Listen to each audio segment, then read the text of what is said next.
3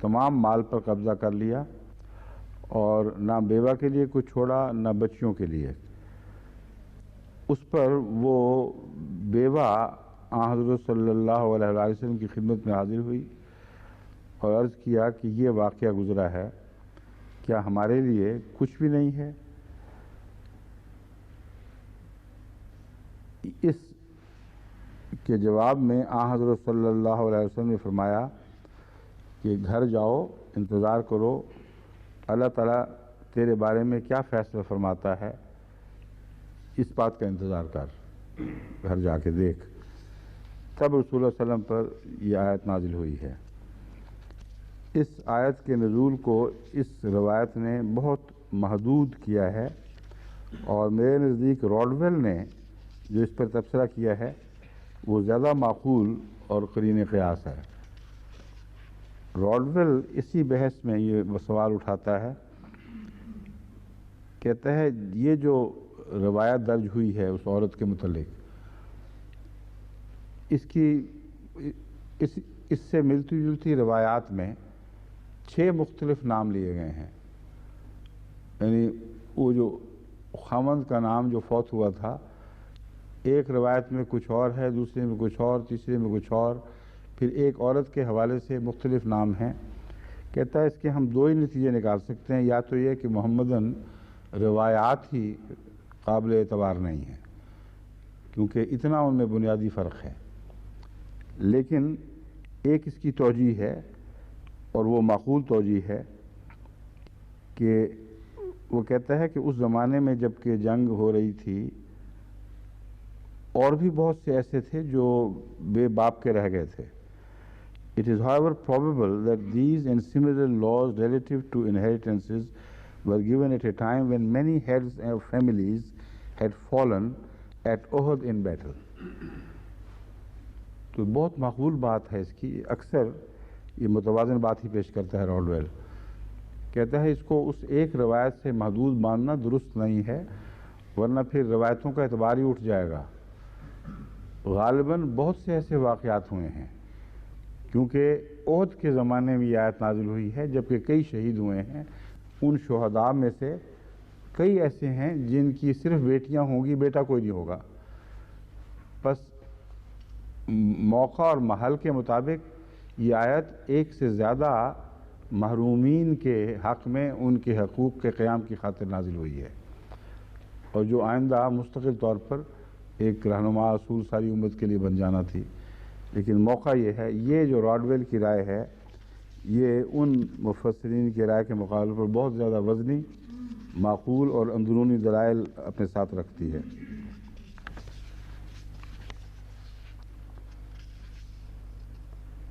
ابن کثیر نے بھی وہی روایت لی ہے جو میں نے بیان کی ہے، اور اسی کی بحث میں راڈویل نے لکھا ہے کہ یہ روایت ایک طرح نہیں آئی، 6 مختلف ناموں سے آئی ہوئی ہے، اس لیے لازماً ایک سے زیادہ واقعات ہیں جو ملتے جلتے تھے، اور ان کے متعلق خدا تعالیٰ نے نازل فرمائی۔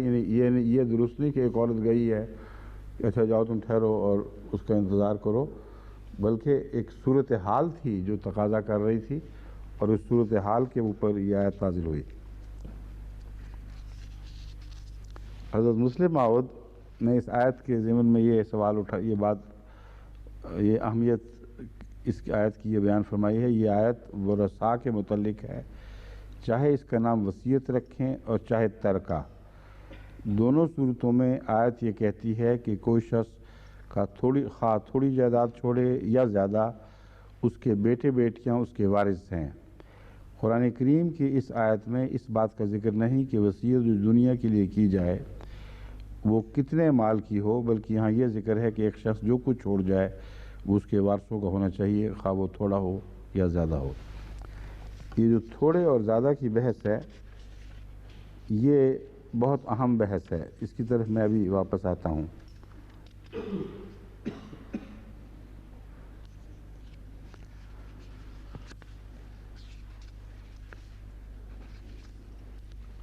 للرجال نصیب مما ترک الوالدان والاقربون وللنساء نصیب مما ترک الوالدان والاقربون مما قل منه وکثر نصیب مفروضہ۔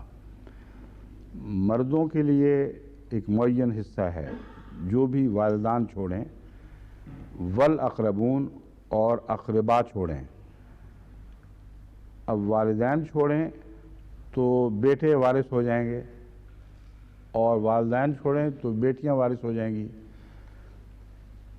تو ان کا حصہ اقربان کو کیسے ملے گا؟ پھر سوال تو یہ پیدا ہوتا ہے کہ ایک ماں باپ مرتے ہیں، جو کچھ وہ چھوڑتے ہیں اس واضح قطعی حکم کے مطابق ان کے وارث ان کے بیٹے یا ان کی بیٹیاں ہوں گی، تو جو دوسرے ان کے اقربا ہیں ان کے مرنے پر وہ کیسے وارث بن جائیں گے؟ اقربان سے مراد یہ لی جائے کہ تمام اقربان حصہ پائیں گے، کیونکہ جب ایک سے زیادہ بیٹے اور بیٹیاں ہوں تو کل حصہ جتنا بھی ہے اس کی برابر تقسیم کا حکم ہے 1 اور 2 کی نسبت سے، 2 حصے بیٹے کے اور 1 حصہ بیٹی کا، اور ان کے جو اقربا ہیں مرنے والوں کے، ان کے کسی حصے کی گنجائش باقی دکھائی نہیں دیتی۔ اس لیے والاقربون سے جو میں معنی یہاں سمجھتا ہوں جو اس میں منطوق ہے اس آیت کا، وہ یہ ہے کہ اصولی طور پر یہ عنوان ہے وراثت کا۔ دراصل اسلامی قانون وراثت کے اوپر ایک رہنما اصول ہے جو آیت پیش فرما رہی ہے۔ فرماتی ہے للرجال نصیب مما ترک الوالدان، اول حق والدین کا والدین پر ان کی اولاد کا ہے۔ کیوں ہے؟ اس لیے کہ والدین اپنی اولاد کو پالنے پوسنے بڑا کرنے کے ذمہ دار ہیں، ان کے حقوق کی ذمہ داری خدا نے والدین کے سپرد کی ہوئی ہے۔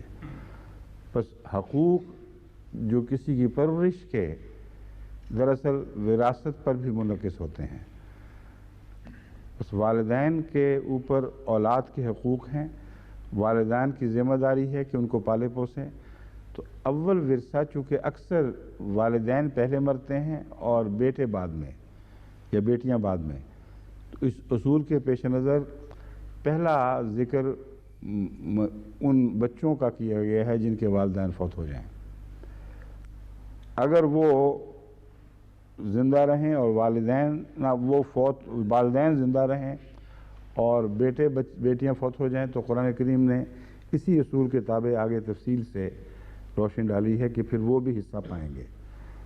بس اول حصے دار یا بیٹے ہیں یا باپ ہیں، یا بیٹیاں ہیں یا ماں باپ ہیں، یا بیٹے اور بیٹیاں ہیں اور ماں باپ ہیں، کیونکہ یہ تعلق سمجھ آ جاتی ہے روزمرہ کے جن کی ذمہ داریاں جس کے سپرد ہیں، جب وہ مریں گے تو وہی ذمہ داریاں آگے بھی منتقل ہوں گی۔ جب ماں باپ زندہ تھے تو اقربا پر کسی کے ماں باپ کا تو کوئی فرض نہیں تھا۔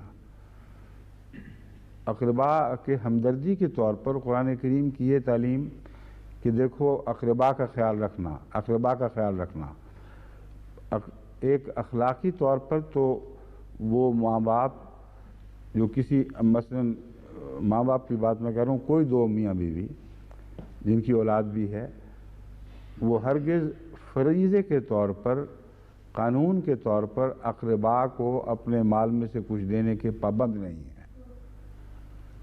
پابند ہیں تو اولاد کو دینے کے پابند ہیں، ان کی ذمہ داریاں ان کے اوپر ہیں۔ بس ورثے میں بھی یہی اصول جاری ہوگا، اور باقی آیات جو ہیں اگر ان کو اس اصول کی روشنی میں پڑھیں تو پھر کوئی کنفیوژن نہیں پیدا ہوتا۔ جہاں اس کو بھلا دیں وہاں فقہا کے بنائے ہوئے اصول عجیب و غریب شاخیں نکال دیتے ہیں، اور ایسے ایسے عجیب مضامین اس سے پیدا ہوتے ہیں جن کے مخمصے سے آج تک ماہرین وراثت نکل ہی نہیں سکے۔ بسا اوقات یہ ہوتا ہے، ایسا بھی ہو سکتا ہے کہ ماں باپ بیٹیاں چھوڑیں یا بیٹے چھوڑیں، خصوصاً بیٹیوں کی صورت میں ان سے بھی زیادہ حصہ اقربا میں سے دوسروں کو مل جائے، کیونکہ اس اصول کو بھلا کر جب انسانی بنائے ہوئے قوانین کو اصل وراثت کے قوانین سمجھ لیا گیا، اگرچہ وہ استنباط سے ہی بنائے گئے ہیں، از خود نہیں گھڑے گئے، مگر استنباط در استنباط ہوتے ہوتے بات کہیں سے کہیں پہنچ گئی، اور اس بنیادی اصول کو پیش نظر نہیں رکھا گیا کہ ورثے کا فلسفہ یہ ہے کہ زندگی میں تم جن کے پالنے کے ذمہ دار ہو، جب تم مر جاؤ گے تو وہ بعد میں بھی تمہارے انہی اموال کا حقدار ہوں گے جو زندگی میں وہ استعمال کرتے رہے ہیں۔ ایک طبی منطقی نتیجہ ہے۔ اور جنہوں نے تمہیں دیا ہے، اگر تم مر جاؤ تو جن سے لیا ہے، جن کا کھاتے رہے ہو، جن کے اموال پر تمہاری پرورش ہوئی ہے، اول حصے دار وہ بنیں گے۔ پھر ماں اور باپ کی طرف انتقال شروع ہو جائے گا۔ یہ وہ روح ہے جس کو ہمیشہ ورثوں کی تقسیم کی الجھنوں میں جاتے ہوئے ایک رہنما روشنی کے طور پر ساتھ رکھنا چاہیے۔ یہ لیمپ ہاتھ میں ہوگا اس آیت کا تو ٹھوکر سے بچے رہو گے۔ اگر اس کی روشنی کے بغیر سفر شروع کیے تو پھر کئی جگہ ٹھوکریں پیدا ہوں گی، ایسے ایسے مضامین میں داخل ہو جاؤ گے، وہ دلدل میں پھنس گیا اور پھر اس سے نکلا ہی نہیں جا سکتا۔ اس اصول کے پیش نظر جماعت احمدیہ کی فقہ جو ہے وراثت کی، اس پر اثر نو غور ہونا ضروری ہے، کیونکہ بہت سے ایسے پہلو ہیں جو کئی لوگ مجھے توجہ دلاتے ہیں، کئی میں سوچتا ہوں، جب دیکھتا ہوں تو میں سمجھتا ہوں کہ فقہا کی غیر معمولی طور پر آنکھیں بند کر کے پیروی کر لی گئی ہے۔ ذو الفرائض، ذو الارحام، ذو الفلاں، یہ جو اصطلاحیں ہیں ان کو اپنے اوپر اس طرح نافذ کر دیا گیا ہے کہ ان کے جال میں جکڑے گئے ہیں سب فقہا، اور فقی در فقی ان اصطلاحوں کے پیچھے پیروی کرتے کرتے ورثے کو پھیلاتے کہیں سے کہیں پہنچ جاتے ہیں۔ اصل کی قرآن کریم کی روح فقدان ہو چکا ہوتا ہے، وہ غائب ہو چکی ہوتی ہے، صرف ایک منطقی بحث جو ہے وہ آگے جاری رہتی ہے۔ اس لیے اس کو نظر انداز کر کے روح قرآنی، اور وہ روح قرآنی جو عین فطرت کے مطابق ہے، اس کو رہنما اصول بنائیں، اور پھر جن آیتوں میں کچھ اشتباہ ہو وہ متشابہات ہیں، ان متشابہات کے ترجمے کریں ان آیات کی روشنی میں جو محکمات ہیں۔ بس اول محکم اس مضمون میں یہ آیت ہے جو عنوان بن رہی ہے ورثے کا، للرجال نصیب مما ترک الوالدان والاقربون۔ بس اقربون کا حصہ پھر کیسے ملے گا؟ اقربون کا ذکر کیوں آیا ہے جبکہ والدین جب مرتے ہیں تو ان کے بیٹے اور بیٹیاں ساری اولاد کے وارث بن جاتے ہیں، تو ان کے اقربا کہاں گئے؟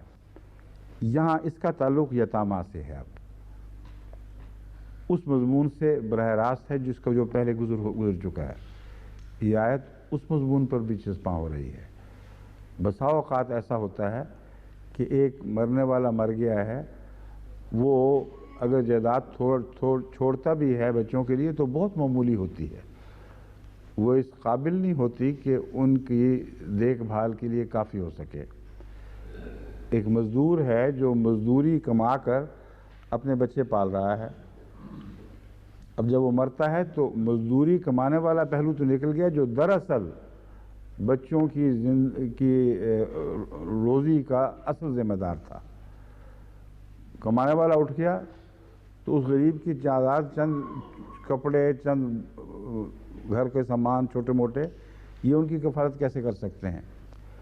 ایسی صورت میں اقربا میں سے جو قریب تر ہیں، اور یہاں وہ اقربا مراد ہیں کہ جب اولاد نہ ہو، ماں باپ نہ ہوں، تو جو حصہ پاتے ہیں پھر جو پوٹینشلی کسی کے وارث ہوں، وہی ایسی صورت میں جب اور وارث نہ ہو اس کے ذمہ دار اور نگران بھی بن جاتے ہیں۔ بس قرآن کریم کا جو یہ اصول ہے کہ دو طرفہ معاملہ چلے، احسان کا بدلہ احسان سے ہونا چاہیے۔ اگر روزمرہ کی زندگی میں بعض غریب بچوں کی دیکھ بھال کے لیے ان کے وہ اقربا ذمہ داری سنبھالتے ہیں جو اکثر میت کے بھائی ہوتے ہیں، یا بھائی نہ ہوں تو ماموں وغیرہ ہوں گے، وہ پھر ان کے مرنے پر ان کے حصے دار بھی ہونے چاہیے۔ یہ وہ مرکزی کھڑکی ہے جو اس موضوع کی طرف داخل کر رہی ہے۔ والاقربون، اقربون کا بھی ورثہ جب پائیں گے، کیونکہ جب ان کی زیر کفالت آ جائیں گے تو وہ ایک دوسرے کے وارث بن جائیں گے۔ جب یہ مریں گے تو ورثہ وہ پائیں گے، وہ ماں باپ ہے نہیں، تو اقربون اس موقع کے لیے ہے جہاں ماں باپ نہ ہوں۔ اس صورت میں یہ بچے جو اقربون سے بھی ورثہ پائیں گے، جن شرائط کا میں نے ذکر کیا ہے، آگے قرآن کریم ان مختلف کیٹیگریز کو، ان مختلف قسموں کو بیان کر کے تفصیلی روشنی بھی ڈالتا ہے یا اصولی روشنی ڈالتا ہے۔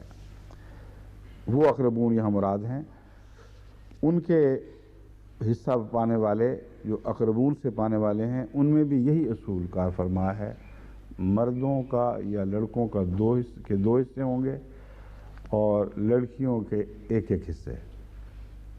یہ ہے اصول جس کے اوپر عموماً ساری وراثت کی تعلیم چل رہی ہے۔ جہاں استثناء ہے وہاں اس کی وجوہات ہیں اور قرآن کریم ان پر روشنی ڈالتا ہے کہ کیوں استثناء فرمائے گئے ہیں۔ قل منہ و کثر، اس کی کیا ضرورت پیش آئی؟ یہ کافی تھا کہ ورثہ دے دیا گیا ہے، تھوڑا ہو یا بہت، ظاہر بات ہے ہر ایک نے اپنے مرحوم والدین کے یا اقربا کے حصے میں سے جو کچھ ان کی حالت ہے اس کے مطابق ہی پانا ہے۔ غریب ہیں تو غریبانہ ورثہ ہوگا، امیر ہیں تو امیرانہ ورثہ ہوگا۔ قل منہ و کثر بڑی واضح طور پر، یہ جو آیت کا حصہ ہے بڑا واضح طور پر کسی مضمون کی طرف اشارہ کر رہا ہے، ورنہ اس کی ضرورت نہ ہوتی۔ اور یہ اتنی اہمیت والا حصہ ہے کہ اس کو نظر انداز کر کے ہمارا سارا اسلامی معاشرہ ورثے کے معاملے میں تباہ ہو چکا ہے۔ چھوٹا موٹا اگر ہو گھر کا روزمرہ کا سامان جس کی حیثیت کوئی نہ ہو تو لڑکیاں بھی لے لیتی ہیں، لڑکے بھی لے لیتے ہیں، پرواہ کوئی نہیں۔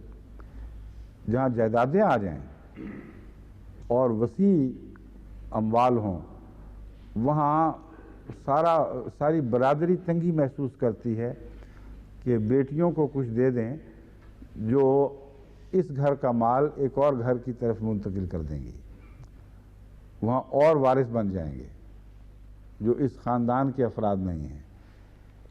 یہ جو خطرہ ہے اس نے عملاً اسلامی دنیا کے اکثر ممالک میں ایک مصیبت ڈالی ہوئی ہے۔ اگر ساری اسلامی دنیا میں نہیں تو کم سے کم ہندوستان اور پاکستان میں تو قطعی طور پر اس حصے کو نظر انداز کرنے کے نتیجے میں سارا نظام وصیت درم برم ہو چکا ہے۔ زمیندار دو طرح سے بچیوں سے زیادتی کرتے ہیں۔ اول تو جب جائیداد تقسیم ہوتی ہے تو لڑکے ہی لے جاتے ہیں، لڑکیوں کا کوئی ضرورت ہی کوئی نہیں ہوتی، اور اگر وہ مطالبہ کریں تو پھر طرح طرح کے دباؤ ڈالے جاتے ہیں، بڑے سخت، بعض خون خرابے بھی ہو جاتے ہیں کہ تم ہوتے کون ہو، یہ ہماری جو زیادہ ہے ہمارے پاس ہی رہے گی۔ یہ برداشت نہیں کر سکتے کہ کوئی غیر قوم کا آدمی جس کے ہاں ان کی بیٹی بیائی گئی وہ آ کر وہاں ان کی جائیدادوں میں دخل دے اور وہاں آ کر وہ اپنے ڈیرے لگا لے، اپنا جھنڈا نصب کر لے۔ یہ ان کی طبیعت برداشت نہیں کرتے۔ بس قرآن کریم نے جو فرمایا مما قل منہ و کثر، بہت ہی اہم انتباہ ہے کہ خبردار کہیں زیادہ ہونے کی وجہ سے ڈر نہ جانا۔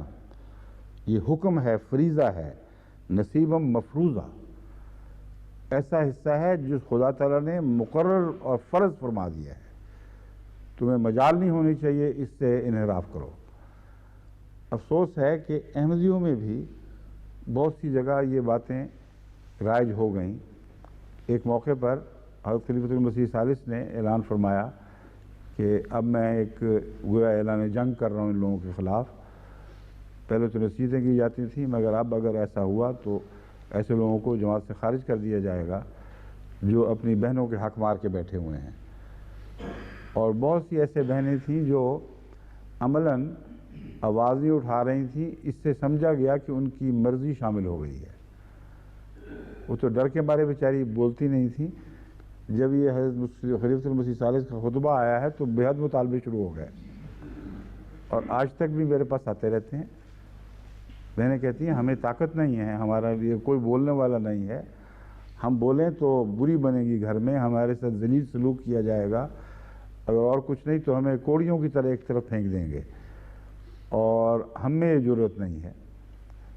تو میں ان سے کہتا ہوں خدا نے تو تمہیں جو حق دیا ہے تمہیں ضرورت سے کام لینا چاہیے، کیونکہ یہ اگر تمہاری خاموشی اور تمہاری کمزوری ان ظالموں کے ہاتھ مضبوط کرے گی تو ان کے گناہ کا ایک حصہ تم بھی کماؤ گی، کیونکہ وہ اس پر دلیر ہوتے چلے جائیں گے۔ ہر احمدی عورت کو میدان میں آنا چاہیے۔ جس کا حصہ مارا گیا ہے، خدا نے فریضہ مقرر کیا ہے، اس کو لازماً قضا کی طرف رجوع کرنا چاہیے۔ اس سے کوئی پرواہ نہیں، اس کی پرواہ نہیں کرنی چاہیے کہ اس کا رد عمل کیا ہے۔ اور اگر ایسا کریں گے تو پھر آئندہ لوگوں کو نصیحت ہوگی، خوف پیدا ہوگا، اور وہی مضمون ہوگا وَشَرِّدْ بِهِمْ مَنْ خَلْفَهُمْ۔ جو چند سامنے آتے ہیں ان سے ایسی سختی کرو کہ پچھلے ڈر جائیں، پھر ان کو ضرورت ہی نہ پیدا ہو۔ اب چونکہ پہلوں سے نہیں ہوا، اور بہت سے ایسے زمیندارہ خاندان ہیں جن میں جہاں تک میرا علم ہے ابھی تک بھی اس کی پرواہ نہیں کی جا رہی، اس لیے اس کو مثال بنا کر اگلے لوگوں نے بھی پکڑ لیا۔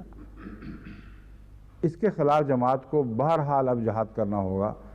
یہ نصیب و مفروضہ لازماً دلوانا ہے، اور اس معاملے میں خواہ کئی پرانے خاندانوں کو بھی جماعت سے خارج کرنا پڑے، قطعاً کوئی پرواہ نہیں کرنی چاہیے۔ ان کا نکلنا باعث برکت ہوگا، کیونکہ اللہ کے حکم کی تائید میں اس کی حفاظت کی خاطر ان کو نکالا جا رہا ہے۔ اس کی کمی اللہ تعالیٰ اپنے فضل سے پوری فرما دے گا، اس کی بالکل پرواہ نہیں کرنی چاہیے۔ جہاں کوئی بہن اپنے طور پر حصہ چھوڑنا چاہتی ہے، اس کے اوپر وہی اصول صادق آئے گا جو حضرت خلیفۃ المسیح اول کا فتویٰ وہ اس مرد کے متعلق تھا جس نے کہا تھا میری بیوی نے حق مہر معاف کر دیا ہے۔ حکیم فضل الدین صاحب تھے نا بھیروی، جن کا ذکر ہوا تھا۔ ہاں، وہ پہلے دیں اس کو، اس کے بعد پھر وہ واپس کر دے تو شوق سے واپس کر دے، لیکن رسک بڑی ہے، میں بتا دیتا ہوں ابھی۔ شاید ہی کوئی ہوگی بہن جو یہ کہہ کہ چلو میں واپس کرتی ہوں، ان کو دے دے۔ اب اس ضمن میں ایک اور مسئلہ بھی اٹھ کھڑا ہوتا ہے جو یہاں زیر نظر آنا چاہیے۔ ایک آدمی ورثے میں جو کچھ پاتا ہے اس نے وصیت بھی کی ہوئی ہے اور اپنا ورثہ ہبہ کر دیتا ہے دوسرے وارثوں کو کہ مجھے ضرورت نہیں۔ اب وہ مرتا ہے تو اس کی وصیت کا کیا معاملہ ہوگا؟ ایک ایسا کیس میرے سامنے آیا تو میں نے ہدایت دی اصولی کہ آئندہ ہرگز اس بات کو قبول نہ کیا جائے کہ میں نے اس کو دے دیا تھا۔ تم نے جو اس کو دیا وہ اپنا حق چھوڑا ہے، لیکن تم اس سے پہلے خدا سے وعدہ کر چکے ہو کہ میں اپنی کل جائیداد کا ایک زبردست حصہ خدا کو دوں گا یا دوں گی۔ اس وعدہ خلافی کا تمہیں کوئی حق نہیں ہے، کیونکہ تقسیم ورثہ وصیت کے بعد ہوتی ہے۔ جو وصیت یا قرض واجب ہیں ان کے بعد باقی وصیت تقسیم ہوتی ہے، اور یہ جو حصہ ہے یہ قرض کی صورت ہے، جو تم دے بیٹھے ہو اللہ کو اسے واپس نہیں لے سکتے۔ تو ایسی وصیت اس وقت تک منظور نہیں ہوئی جب تک وارثان نے وہ حصہ بھی ادا نہیں کر دیا جو مرنے والے پر واجب آتا تھا اگر وہ اپنا حصہ وصول کر لیتا۔ ایسا ہی معاملہ انگلستان میں بھی پیش آیا، باہر بھی پیش آتے رہتے ہیں کہ ایک معین کیس میرے سامنے نہیں ہے، بہت سے ہیں جو بعد میں سامنے آئے، ان پر ہی اصول چلا ہے۔ تو اپنا ورثہ چھوڑنا اور بات ہے، اور اپنے حقوق کی ادائیگی سے انحراف اور چیز ہے۔ حصہ چھوڑنے کی اجازت ہے جبکہ حقوق کی ادائیگی پر یہ بات اثر انداز نہ ہو، وہ تمہیں بہرحال ادا کرنے ہوں گے۔ دوسرا ایک اور پہلو ہے شادیوں کا، جس مسئلے پر اس مسئلے نے بہت برا منفی اثر ڈالا ہوا ہے۔ کئی زمیندار خواتین ہیں، بچیاں ہیں جن کی شادیاں محض اس لیے نہیں ہو رہی کہ وہ صاحب جائیداد ہیں، وہ خاندان صاحب جائیداد ہیں۔ اگر ماں باپ مریں تو بیٹیاں بہت سی زرعی زمین ورثے میں پائیں گی۔ اگر وہ دوسرے خاندانوں میں بیاہی جائیں، اگر حسب نسب کو نہ دیکھا جائے اور رشتہ تقویٰ کے اوپر ہو تو ہو سکتا ہے وہ ایک غریب ایسے شخص کو بیاہی جائیں جس کو یہ لوگ زمیندار کمین کہتے ہیں، یعنی بے جائیداد کے لوگ جو ہاتھوں کی کمائی کھاتے ہیں۔ یہ لفظ بہت ہی ظالمانہ ہے، ان کو کمین کہنے کی کوئی شرعی جواز نہیں ہے ہرگز۔ مراد ان کی ایک فخر ہے کہ ہم زمیندار ہیں، زمینوں پہ پلنے والے لوگ ہیں، یہ ہاتھوں کی کمائی کھاتے ہیں۔ اب وہی زمیندار یہاں آ کے ٹیکسی ڈرائیو کرتے ہیں، اس وقت ان کو شرم نہیں آتی، زمیندار پھر وہیں کے وہیں رہے۔ تو یہ ہاتھوں کی کمائی زیادہ معزز ہے۔ ورثے کی کمائی بھی کھاتے ہو تو کھاؤ، لیکن اصل بابرکت کمائی وہی ہے جو محنت سے کمائی جاتی ہے، جو اپنے خون پسینے سے ہاتھ آتی ہے۔ ایسے لوگوں کو ذلیل کر دینا اور جو ورثہ پاتے ہیں ان کو عزت دینا، یہ ناجائز ہی نہیں، قرآن کریم میں اس کے اوپر بہت ہی ناپسندیدگی کا اظہار فرمایا گیا ہے۔ جہاں تان کا ذکر ہے وہاں یہ ظالم ایسے ہیں، ان غریبوں کو بھی تان کرتے ہیں اموال میں جن کا اپنی ہاتھ کی کمائی کے سوا کچھ نہیں۔ اس تان کے متعلق ایک دفعہ باہر سے مجھے کسی نے حدیث لکھ کے بھیجی تھی کہ یہ تان تھی، میں نے اس لیے نہیں پڑھ کے سنائی، یہ تان تھا، وہ اس میں لکھا تھا۔ وہ صرف ایک تان نہیں ہے، ہر قسم کے تان موجود ہیں اس میں۔ وہ سوسائٹی بھی بڑی اپنے خاص روایات کے اوپر فخر کرنے والی سوسائٹی تھی، اور اس قسم کے مزدوروں وغیرہ کو حقارت سے دیکھتے تھے۔ وہ غریب تھوڑا چندہ دیتے ہوں تب بھی تان کرتے ہوں گے۔ یہ جو لکڑیوں کے ڈھیری میں سے 4 لکڑیاں لے آیا ہے، یہ کوئی چندہ ہے؟ یہ قربانیاں ہیں؟ اس قسم کے تان بھی تو کرتے ہوں گے۔ اور کچھ ان میں سے جو چندہ اکٹھا کرنے والے ہوں گے ان کے اوپر یہ تان بھی ہوتا ہوگا کہ یہ بیچ میں سے کھا گیا ہوگا، ضرور ہے غریب آدمی، اس کے کپڑے ہمیں سفید دیکھے ہیں، ضرور کھا گیا کچھ۔ تو اس قسم کی باتیں تان کے بہت سے امکانات، احتمالات ہمارے سامنے کھولتی ہیں۔ قرآن نے غریبوں پر اور خصوصیت سے مزدوروں پر تان کرنے پر سخت ناپسندیدگی کا اظہار فرمایا ہے، اور جن کو پیشہ ور کہتے ہیں وہ ہیں ہی وہی مزدور لوگ جو اپنے ہاتھ کی کمائیاں کھاتے ہیں، اپنے فن کی کمائی کھاتے ہیں۔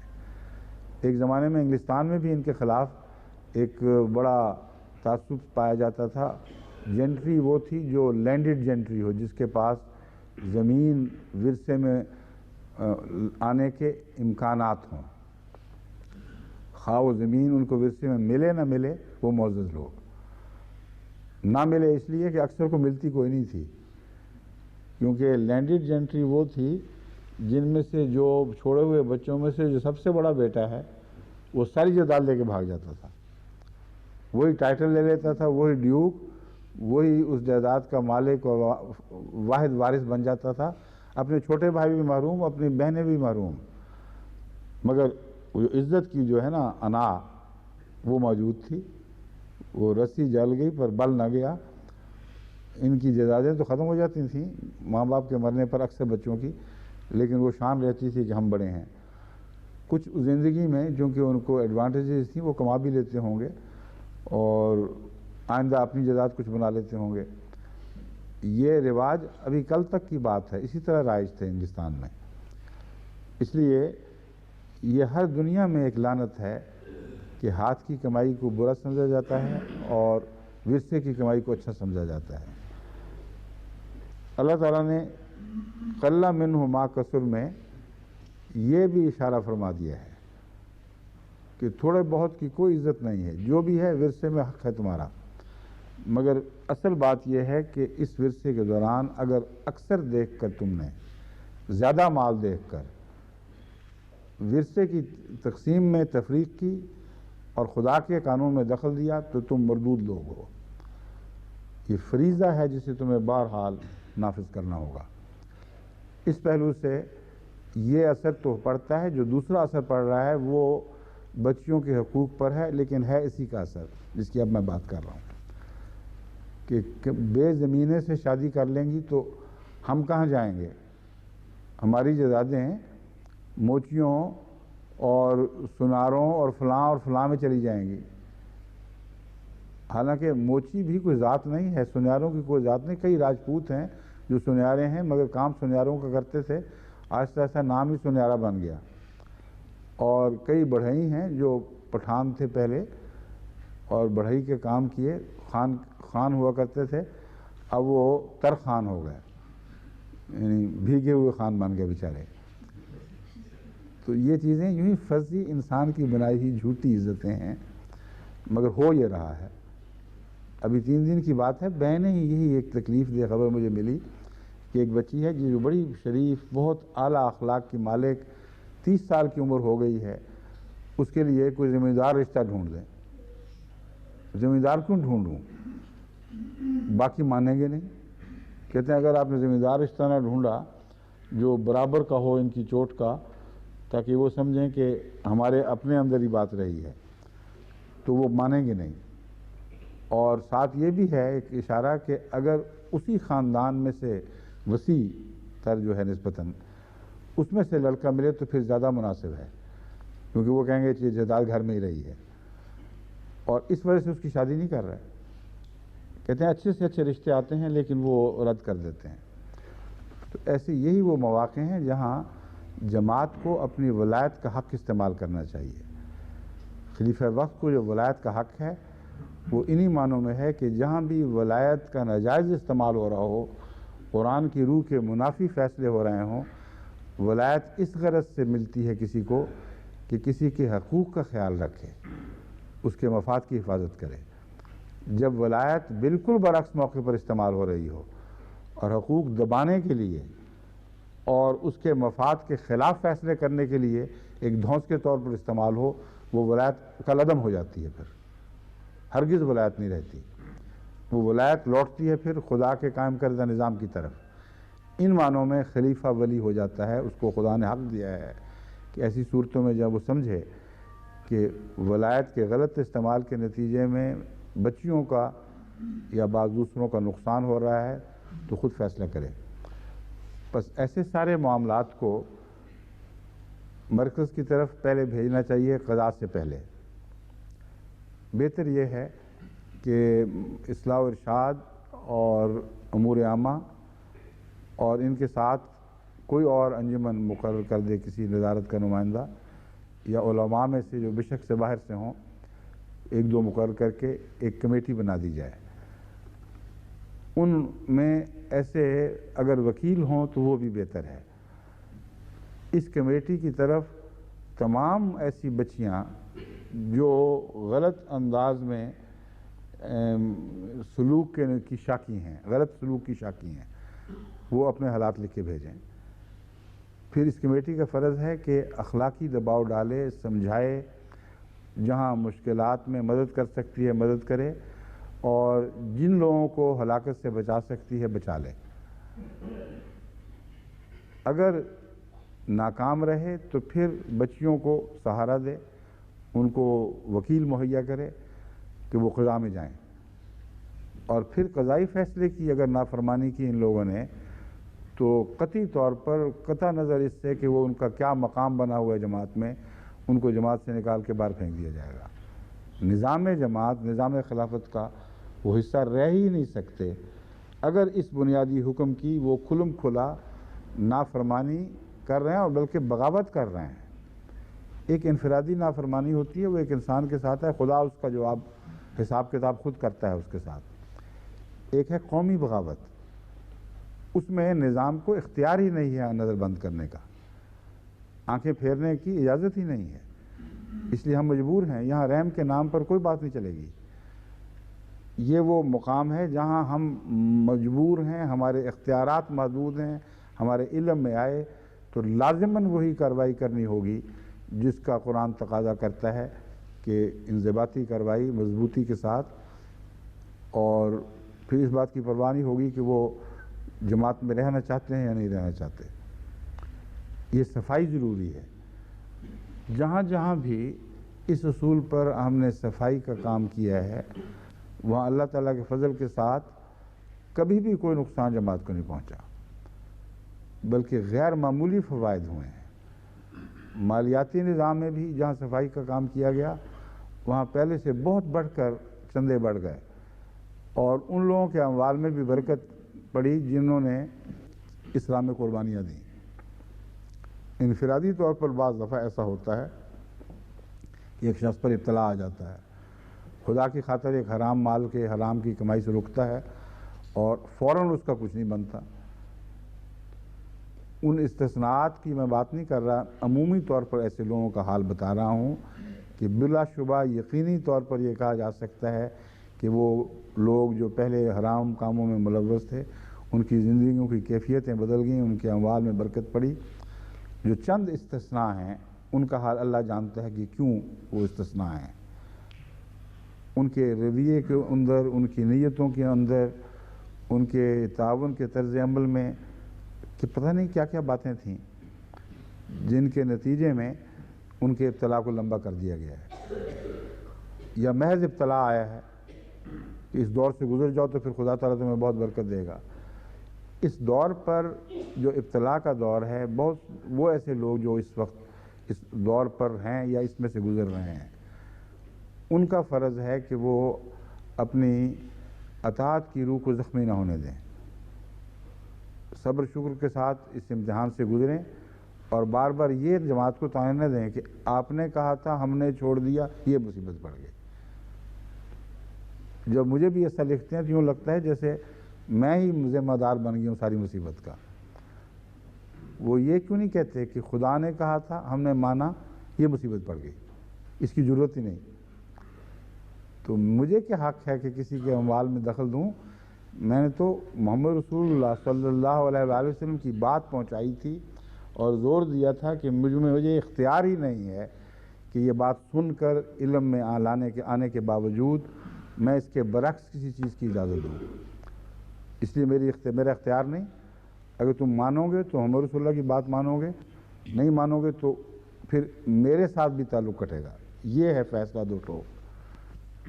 اس پر جب وہ لکھتے ہیں کہ جی آپ نے فرمایا تھا، ہم مان گئے، اب بتائیں کیا کریں؟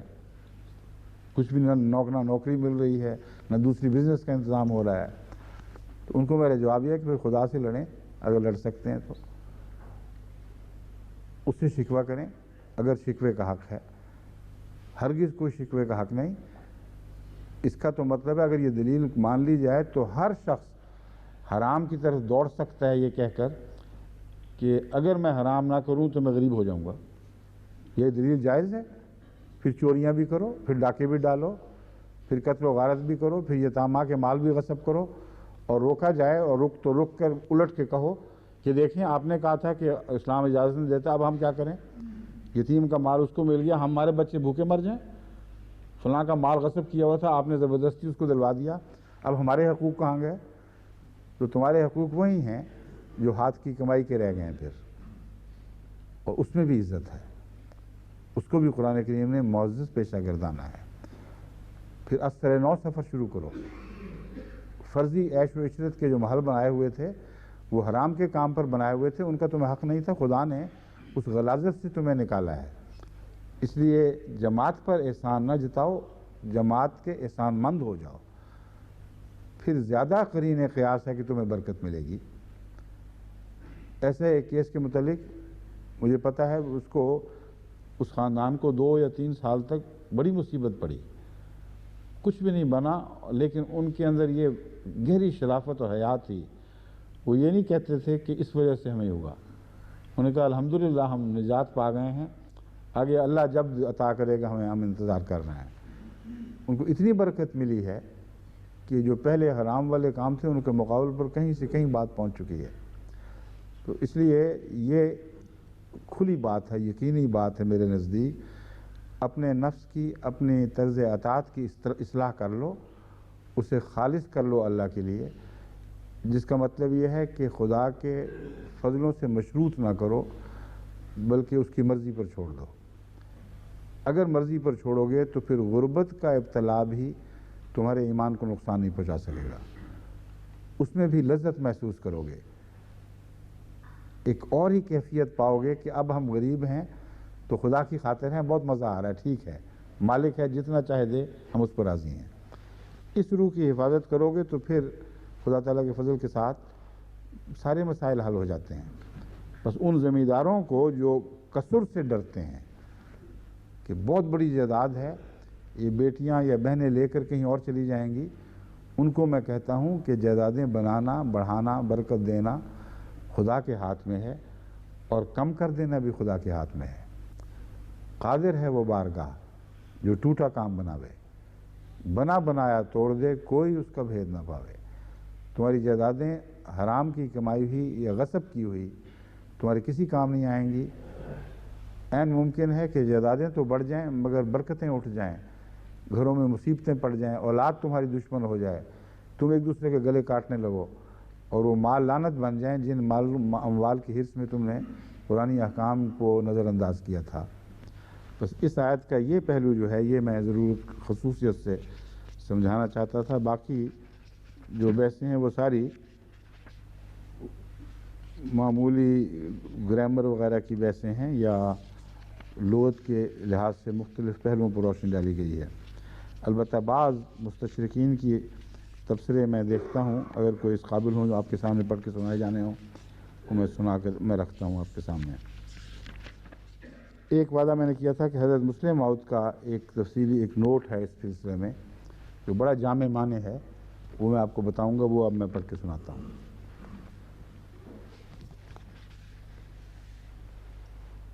حفاظت مال کا اسلام نے ایک قاعدہ بتایا ہے جس کے مقابلے میں اور کسی مذہب نے کچھ بھی بیان نہیں کیا، کیونکہ جس رنگ میں اسلام نے ورثہ مقرر کیا ہے اور کسی نے نہیں کیا۔ نہ یہ غیر مطبوعہ نوٹس ہیں اس آیت پر، ابھی اس کے اوپر جو تفسیر حضرت مسلم موعود کی چھپی نہیں تھی، نہ آپ کو موقع ملا تھا، لیکن نوٹس لکھ چکے تھے جو ہمارے پاس اس وقت سامنے ہیں۔ اسلام نے ورثہ مقرر کیا اور کسی نے نہیں کیا، نہ عیسائی مذہب نے، نہ یہودی مذہب نے، نہ آریہ مت نے، اور نہ کسی اور مذہب نے۔ کسی مذہب کے بھی تمام پہلوؤں کے بھی کی بجائے نہیں ہوگا، کسی مذہب نے بھی تمام پہلوؤں کو مد نظر نہیں رکھا۔ یورپ میں تو کہتے ہیں کہ ورثہ کا سارا مال جو جدی ہو بڑے لڑکے کو دے دیا جائے۔ کسی ملک میں بیٹوں کو تو دیتے ہیں لیکن بیٹیوں کو نہیں دیتے، بعض جگہ بیٹیوں کو بھی دیتے ہیں، ماں باپ کا خیال نہیں رکھتے۔ کہیں خامند مرتا ہے تو بیوی کا لحاظ نہیں رکھا جاتا، کہیں بیوی مرتی ہے تو خامند کو کچھ نہیں ملتا۔ اور انگلستان میں اور یورپ میں یہ بھی ہو رہا ہے کہ خامند مرتا ہے تو سب کچھ بیوی لے جاتی ہے اگر اولاد نہ ہو، اور وہ حقوق جو اسلام نے قائم کیے ہیں دوسرے اقرباء اور عزیزوں وغیرہ کے، ان کو نظر انداز کر دیا جاتا ہے۔ اس معاملے میں بھی ایک نصیحت کی ضرورت ہے۔ اگر کسی ملکی قانون کا عذر رکھ کر واضح طور پر شریعت کے احکام کو نظر انداز کیا جائے تو جماعت اس وجہ سے ہاتھ نہ ڈالے کہ قانون نے اجازت دے دی ہے۔ اگر جماعت نے دخل دیا تو قانون اعتراض کرے گا کہ تم نے ہمارے قانون پر چلنے والے کو سزا کیوں دی ہے۔ اگر کسی ایسی حکمت کے پیش نظر جماعت کوئی معین سزا نہ دے تو اس کا ہرگز یہ مطلب نہیں کہ یہ لوگ خدا کے حضور سزاوار نہیں ہوں گے۔ اللہ تعالیٰ اس بات کا پابند نہیں ہے کہ جماعت نے ایکشن لیا ہے یا نہیں لیا۔ اللہ تعالیٰ اس بات کا بھی پابند نہیں ہے کہ جماعت نے چونکہ ایکشن لے لیا اس لیے اب اور سزا نہ ملے۔ جماعتی ایکشن ایک نظام کا اظہار ناپسندیدگی ہے جو بین ہی جرم کے مطابق ضروری نہیں ہے۔ ایک اظہار ناپسندیدگی کے طور پر آپ کسی کو کاٹ کر جماعت سے الگ کر دیں، اس کو احمدی کہلانے کا حق دیں، بے شک کہے، مسیح موعود کو مانے، قرآن کو مانے، اقرار کرے، نظام سے کٹا ہے، یہ ایسی سزا نہیں ہے کہ اس کے گناہ کی پوری طرح کفیل بن جائے اور کہہ دیا جائے کہ چونکہ اس کو سزا مل گئی ہے اب آئندہ کے لیے یہ امن میں ہے۔ ہرگز نہیں، یہ ایک عارضی ابتدائی انتظامی ضرورت ہے جو پوری کی گئی ہے بس۔ ایسا شخص جو قرآن کے احکام کو توڑتا ہے اور سوسائٹی میں نظام اسلام کے خلاف بغاوت کرتا ہے، وہ بعض دفعہ انفرادی بڑے گناہوں سے بھی زیادہ بڑا مجرم ہوتا ہے، کیونکہ بغاوت کا قانون جو ہے وہ سب سے بڑا گناہ شمار ہوا ہے۔ شیطان نے اس کے سوا کوئی قانون نہیں توڑا، اس نے بغاوت کی ہے۔ اور اس وقت سے آج تک گناہ کی تعریف ہی بغاوت ہے اصل میں. تو جو بغاوت کرتا ہے، اچھا جی، جو بغاوت کرتا ہے وہ سزا پائے گا. بس ملکی قانون اگر کسی کو ایسے حقوق دلوائیں جس میں دوسروں کا بھی حصہ ہو گیا ہو، تو ملکی قانون خدا کی پکڑ سے اس کو بچا نہیں سکتے. اس کی قطعی مثال حضرت صلی اللہ علیہ وآلہ وسلم کے اس فیصلے میں ہے، جو یہ ہے کہ اگر کوئی چرب زبان اموال اور جائیدادوں کی تقسیم میں اس رنگ میں بات میرے سامنے پیش کرے کہ میں مطمئن ہوں کہ یہ اس کا حق بنتا ہے، جبکہ خدا کی نظر میں وہ اس کا حق نہ ہو. یہ احتمال ہے، ایک اٹھایا گیا ہے، جو میرے نزدیک کبھی ایسا ہوا نہیں ہوگا، مگر رسول اللہ صلی اللہ علیہ وسلم نے ہم لوگوں کی اصلاح کی رہنمائی کے لیے اس قسم کے احتمالات کئی جگہ اٹھائے ہیں. مثلا یہ کہ میری بیٹی فاطمہ بھی اگر چوری کرتی یا کرے تو میں اس کے بھی ہاتھ کاٹ دوں. اب اس کا یہ مطلب تو نہیں کہ نعوذ باللہ من ذالک حضرت فاطمہ رضی اللہ تعالیٰ عنہ سے چوری کا احتمال تھا، بس یہ بھی اسی قسم کے احتمالات میں سے ہے جو ناممکن دکھائی دیتا ہے مجھے. مگر امت کی اصلاح کے لیے، امت کی تعلیم و تربیت کی خاطر حضرت صلی اللہ علیہ وسلم کا یہ طریق تھا کہ احتمالات اٹھاتے تھے اور ان کا جواب دیتے تھے تاکہ دوسرے نصیحت پکڑیں.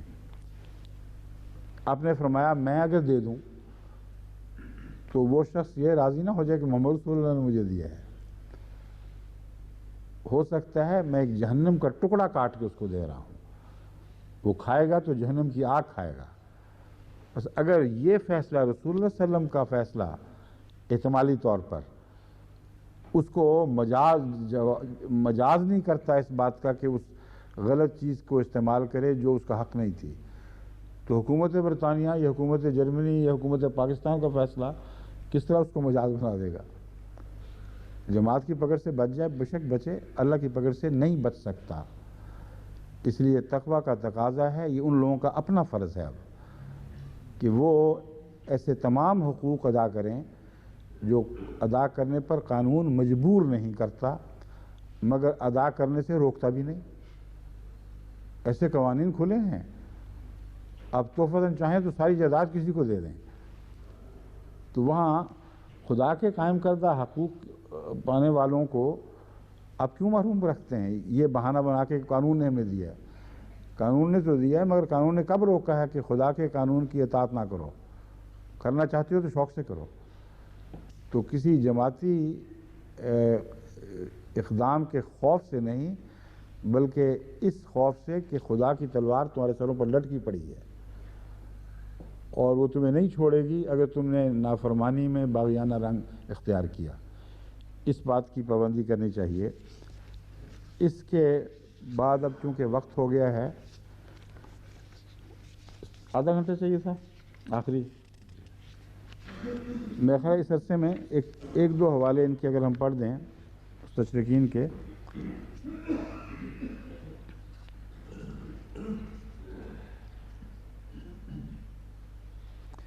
یہ تو راڈ ویل نے تو صحیح تذکرہ کیا ہے اور ساتھ یہ بھی کہتے تھے wise provision in the circumstances of time. صرف یہ بات ہے، سرکمسٹنسز کی بحث نہیں، ہمیشہ کے لیے ایک وائز ڈیسیژن ہے.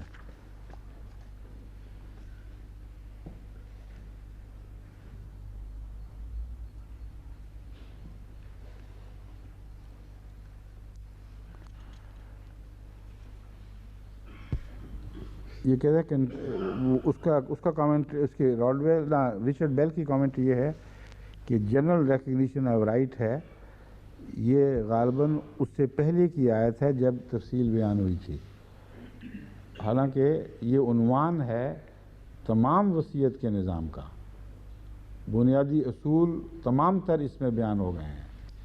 کوئی حصہ بھی وصیت کی تقسیم کا اس آیت کے رہنما اصول سے کے دائرے سے باہر نہیں ہے. یہ میں بیان کر چکا ہوں، اس کو سمجھ نہیں آئی بات کی.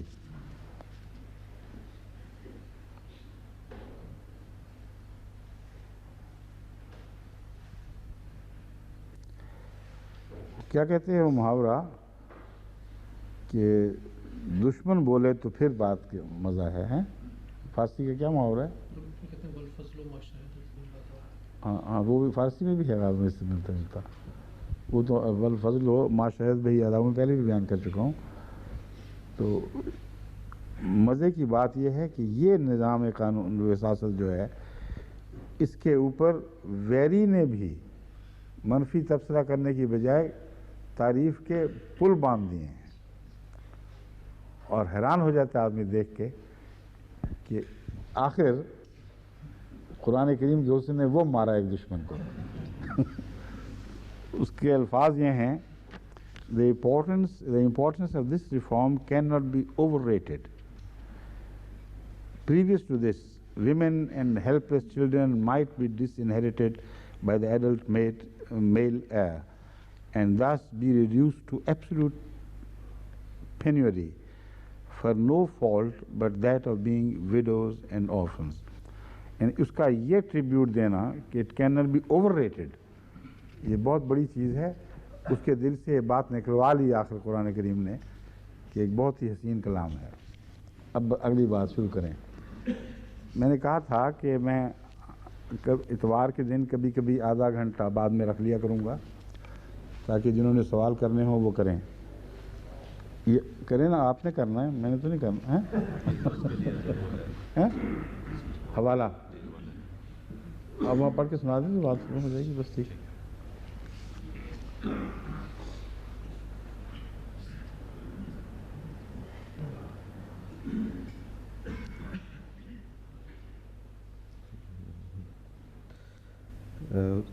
حضور کل درس میں آیت کریمہ وَلَا تُؤْتُوا السُّفَهَاءَ أَمْوَالَكُمُ الَّتِي جَعَلَ اللَّهُ لَكُمْ قِيَامًا وَارْزُقُوهُمْ وَاكْسُوهُمْ کا ذکر آیا تھا.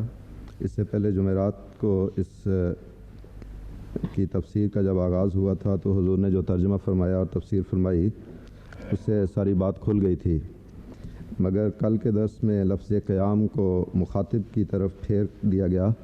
تو اس سلسلے میں حضور سے درخواست ہے کہ وضاحت فرما دیں کہ کیا یہ سہون ہوا یا کوئی حکمت پیش نظر تھی. یہ بات اچھا کی ہے آپ نے اٹھائی ہے. یہ باہر سے تو نہیں آئی؟ نہیں، آپ کے میرے اور امام صاحب کے سر جوڑنے کے نتیجے میں سوال اٹھایا. ماشاء اللہ، بہت اہم بات ہے. اس کو اگر نظر انداز کر دیا جاتا تو کئی جگہ ابہام پیدا ہو جاتے اور بعض گرامیرین بعد میں سوال اٹھاتے کہ شاید بھول کر میں نے ایک غلط ترجمہ کر دیا ہے. ہرگز بھول کر غلط ترجمہ نہیں کیا، بلکہ ایک ایسا ترجمہ کیا ہے جو اس سے پہلے مجھے کہیں نہ ترجموں میں نہ مفسرین کے بیان میں ملا ہے، لیکن آیت کے محل اور سیاق و سباق کے عین مطابق اور عربی گرامر کے قوانین کے بھی تابع ہے. یہ بات جب تک میں کھولوں نا ان کو سمجھ نہیں آئے گی. قیامن کا میں نے ترجمہ وہی کیا تھا جو اس سے پہلے دفعہ جو اس سے پہلے تمام مفسرین تمام مترجمین بالاتفاق کرتے چلے آئے ہیں کہ وہ مال جو تمہارا ہے وہ قیام ہے. وہ مال تمہارے بقا تمہارے بود و باش کا ذریعہ ہے، وہ قیام ہے. تو قیامن کی ضمیر مال کی طرف پھیری گئی، اور وہ مال کس کا ہے؟ یتیموں کا، غریبوں کا.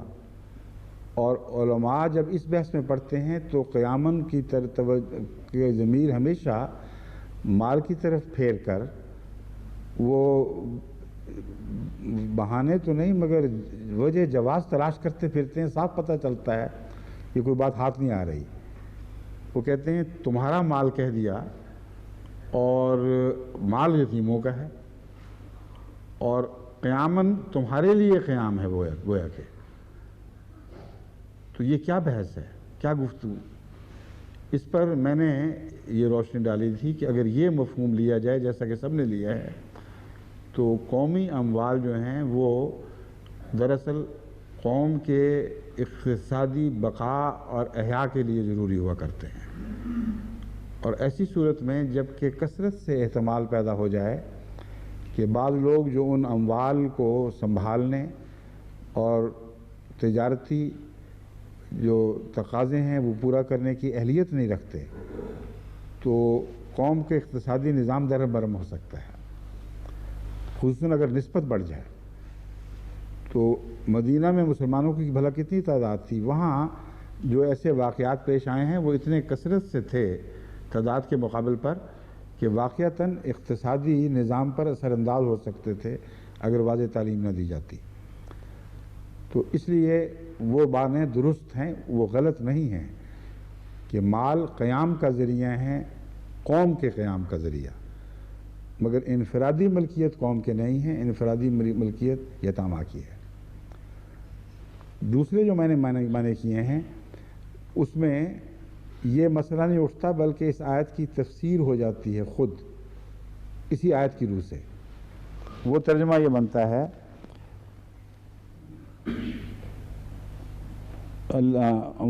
ولات پہلے فرمایا ہے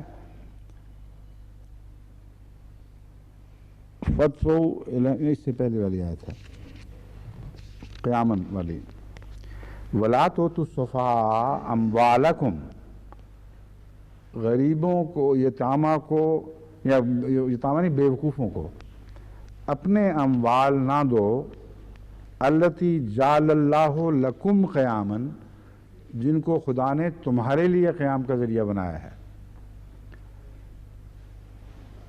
اور پھر ان کو صرف پہناؤ اور کھلاؤ۔ اس کا وہ معنی بھی میں نے لیا کہ یہاں مالک یتیم، مالک غریب نہ ہوں، بلکہ ایسے غریب ہو سکتے ہیں جن کے واقعتاً مال نہ ہوں۔ ایسی صورت میں باوجود اس کے کہ مال ان کے نہیں ہیں، تمہارے ہیں، ان کی نگہداشت کرنا اور ان کے بنیادی حقوق ادا کرنا یہ تمہارا فریضہ ہوگا۔ ایک یہ بات ترجمہ میں نے کیا جو اس پہلے ترجمے کے عین مطابق ہے کہ قیام تو تمہارے لیے تھا، مگر اس کا فائدہ دوسروں کو پہنچانا فرض ہے۔ اب جو میں ترجمہ کر رہا ہوں یہ وہ ہے جس کی طرف انہوں نے اشارہ کیا ہے۔ میں نے ترجمہ کیا کہ وہ اموال جن پر تم قیام بنائے گئے ہو، جو تمہارے سپرد بطور قیام کے ہوئے ہیں، یہ ترجمہ چونکہ بظاہر گرامر سے ہٹا ہوا دکھائی دے رہا ہے، اس لیے اکثر مفسرین نے اس طرف نظر ہی نہیں اٹھائی، حالانکہ فی الواقعہ گرامر سے ہٹا ہوا نہیں ہے، کسی عذر کی تلاش کرنے کی ضرورت ہی کوئی نہیں، بین ہی عربی گرامر کے قواعد کے مطابق یہ ترجمہ ممکن ہے اور بہت ہی اعلیٰ درجے کا ترجمہ ہے۔ وہ یہ بنے گا اس طرح، صفحاء کو اپنے وہ مال نہ دو، التی جعل اللہ لکم، جن کو خدا تعالیٰ نے تمہارے لیے تمہارے قیام کی حیثیت سے سپرد کیا ہے۔ قیامن، تمہاری قیام کی حیثیت سے یہ مال تمہارے سپرد ہوئے ہیں، اس لیے ہم تمہارے مال کہہ رہے ہیں کیونکہ تم قیام ہو۔ تو قیامن جو ہے یہ منصوب ان معنوں میں ہے کہ تمہاری قیام کی حیثیت سے بوجہ اس کے کہ تم ان کے قیام ہو، یہ تمہارے سپرد مال ہیں اور انہیں تمہارا مال کہا جا رہا ہے، مگر فی الحقیقت یہ تمہارا مال نہیں بنے گا۔ تو یہ ترجمہ عین عربی گرامر کے مطابق اور اس آیت کے سیاق و سباق اور کے مطابق بالکل برحق بیٹھتا ہے۔ تو اس لیے اچھا کہ آپ نے وضاحت طلب کر لی۔ عجیب بات ہے کہ دوسرے علماء کو خیال نہیں آیا کہ یہ سوال اٹھائیں، یا آیا ہوگا تو کچھ گھبرا گئے ہیں پچھلے جوابوں سے، مگر اٹھانا ضروری تھا۔ اچھا کیا، جزاک اللہ۔ بات واضح ہو گئی آپ پر امام صاحب؟ کھل گئی ہے نا بات کہ قیامن سے مراد یہاں مال نہیں ہوں گے بلکہ وہ لوگ ہوں گے۔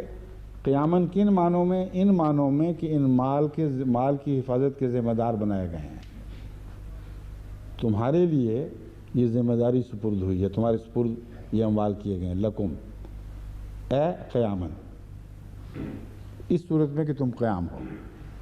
آگے چلیں۔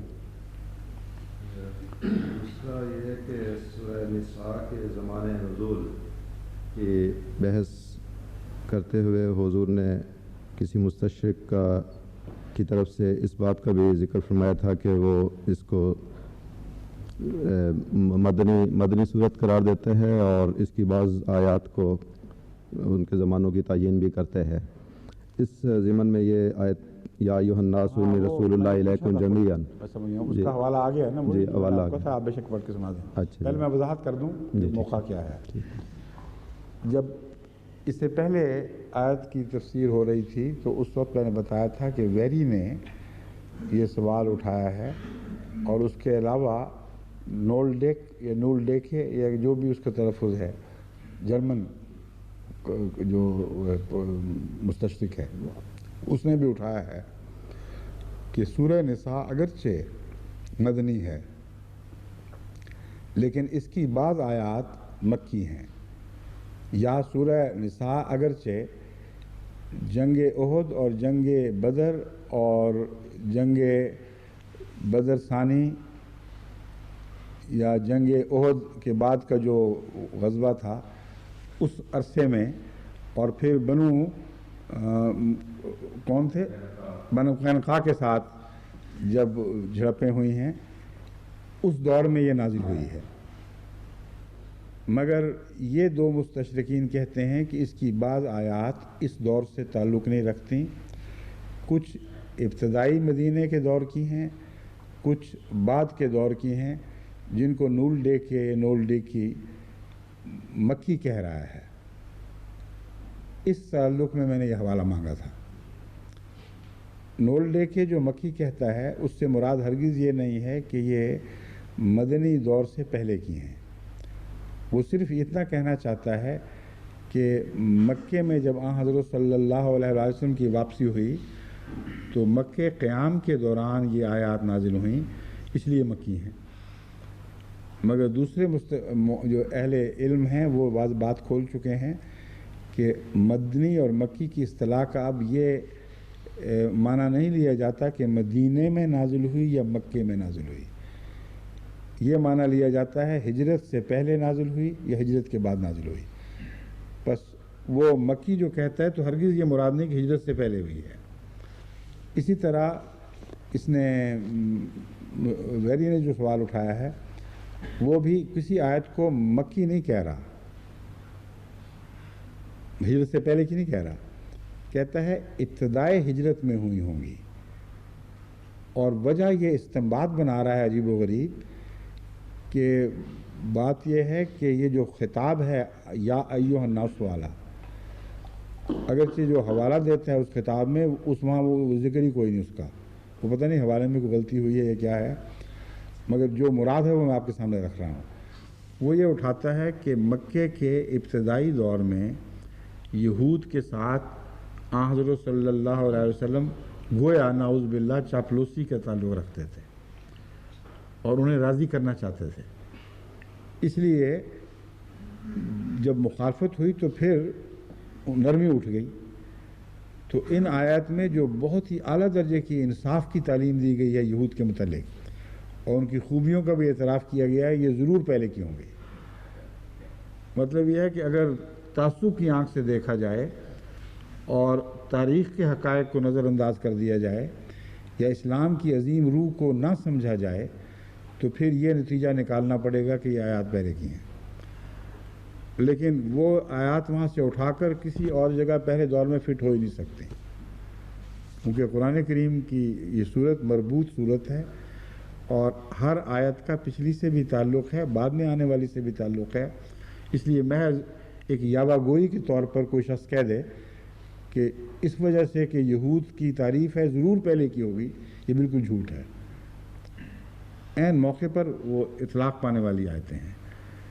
دوسرا ایک خفیف اشارہ اس بات کا اس میں ملتا ہے کہ یا ایھا الناس قسم کا خطاب اہل کتاب سے تعلق سے پہلے موجود تھا، اہل کتاب سے تعلق کے بعد پھر یہ خطاب متروک ہو گیا، اور یا اہل الکتاب یا ایھا المومنون وغیرہ قسم کے یا ایھا الذین آمنوا اتقوا اللہ، وہ لوگ جو ایمان لائے تقوی اختیار کریں، یہ خطاب شروع ہو گئے ہیں یا مومنوں کو یا اہل کتاب کو، اور گویا کہ مکی زمانے کو پیچھے چھوڑ دیا گیا، وہاں محدود دائرے میں خطاب تھا، کیونکہ نہ زیادہ متقی تھے نہ اہل کتاب تھے، الناس کہہ کے بات گزارا چلایا گیا۔ اس آیت اس دعوے کے توڑ اور رد کے طور پر میں نے سوال اٹھایا تھا کہ معلوم کریں کہ یہ آیت کس دور کی ہے. یا ایھا الناس انی رسول اللہ الیکم جمیعا. یہ ایھا الناس والی آیت ویری کو بھی تسلیم ہے اور تمام دوسرے مستشرقین کو تسلیم ہے کہ یہ پہلے کی مکی دور کی آیت ہے، اور وہاں یہ مضمون بیان فرمایا گیا ہے.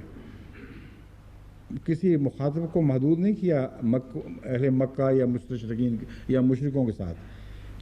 قل یا ایھا الناس، کہہ دے اے بنی نوع انسان، دنیا کے پردے میں جہاں بھی رہتے ہو، مکہ ہو یا مدینہ ہو، عرب ہو یا عجم ہو، انی رسول اللہ علیکم جمیعا، میں تم سب کی طرف جمیعاً تمام تر کی طرف رسول بنا کے بھیجا گیا ہوں. اس آیت کے ہوتے ہوئے اس کا مکے میں نازل ہونا یا ایھا الناس کی وجہ سے اسے اور بھی زیادہ روشن کر دیتا ہے، اور بھی زیادہ اس کے مضمون کو خوبصورتی سے دکھاتا ہے کہ حضور صلی اللہ علیہ وسلم کے پیش نظر خدا کے ارشاد کے مطابق کبھی بھی اہل مکہ نہیں تھے، بلکہ بنی نوع انسان تھے، اور یہی عمومی تعلیم تھی. جب خاص مخاطب ہوئے ہیں بعد میں تو ان کو پیش نظر رکھ کر بھی پھر تعلیمات دی گئی ہیں، اور جب شریعت کی تفاصیل بیان ہوئی ہیں تو پھر اہل تقویٰ اور مومنین کو خصوصیت سے مخاطب کیا گیا ہے. وہ جو دور ہے وہ اعلیٰ اصولوں کی تعلیم کا دور تھا، اور ایسا دور تھا جس میں پیشگوئیاں تھیں آئندہ زمانوں کی، اور بنی نوع انسان کو مطمئن کرنے کے لیے ایسی قطعی پیشگوئیاں آئندہ زمانوں کی تھیں جسے پتہ چلتا تھا کہ یہ جو بولنے والا ہے یہ اپنے منہ سے کلام نہیں کر رہا، یہ عالم الغیب خدا کا نمائندہ بن کر کلام کر رہا ہے. یہ تھی وجہ. اب اس کی جو نکلی ہے تاریخ نکلی ہے وہ معلوم ہوتا ہے کہ بہت ارلی، بہت پہلے کی ہے.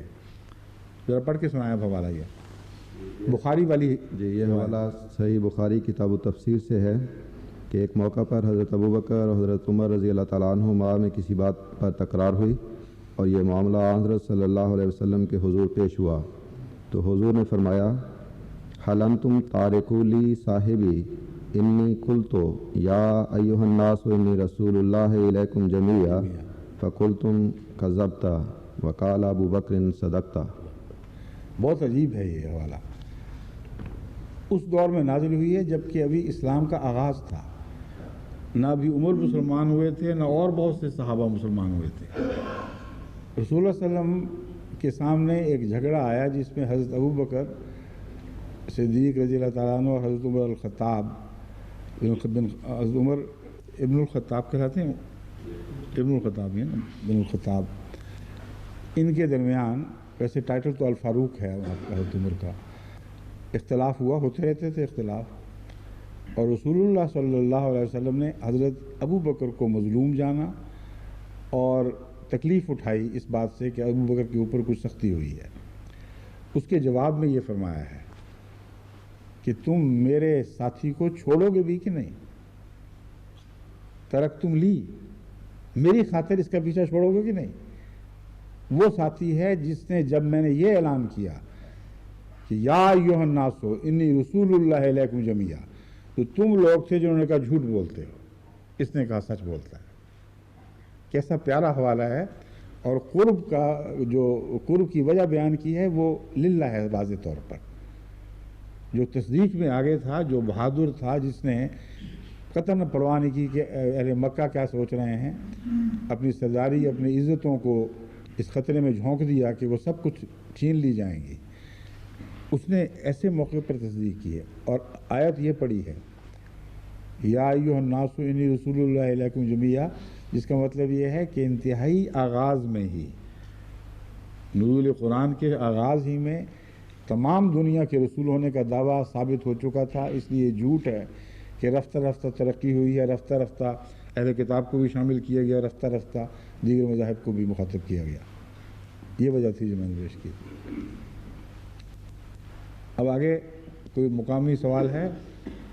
مقامی یا غیر مقامی مراد ہے؟ کوئی اور سوال فرمائیے. ڈاکٹر صاحب اٹھے ہیں. حضور گزشتہ آپ کا دنوں نام کیا ہے؟ ڈاکٹر طارق حضور. ہاں، تعارف کرائیں.